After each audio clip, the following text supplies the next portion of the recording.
This is video 4 for week 3, and it covers the clear communication slides.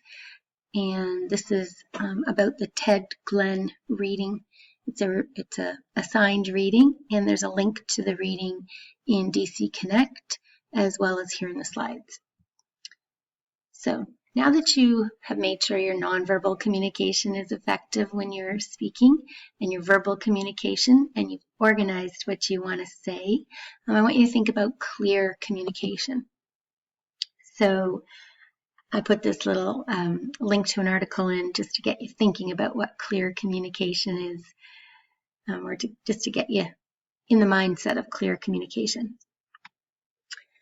So clear communication, what I'm talking about, is what this gentleman, Ted Glenn, writes about in his book. So there's a one-chapter excerpt. So if you click on this link, you'll go to the website, the library webpage, where you can download this and read it. It's available online. And I encourage you, as you read, to take jot notes and identify the characteristics of clear communication that Glenn points out.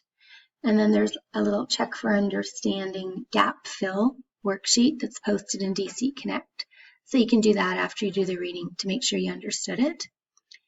And then what you can do is apply what you learned about clear communication by doing this little Quizlet.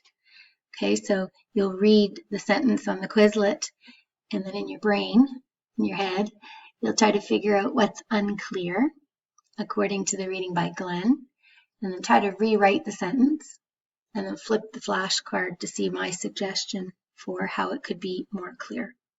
Okay, and I really want you to do this. Note that when you complete your personal branding assignment, one of the requirements is that you cite the suggestions, advice, and recommendations in the Glenn reading and how you incorporated them in your LinkedIn. All right, I'll finish here and make a new video about LinkedIn.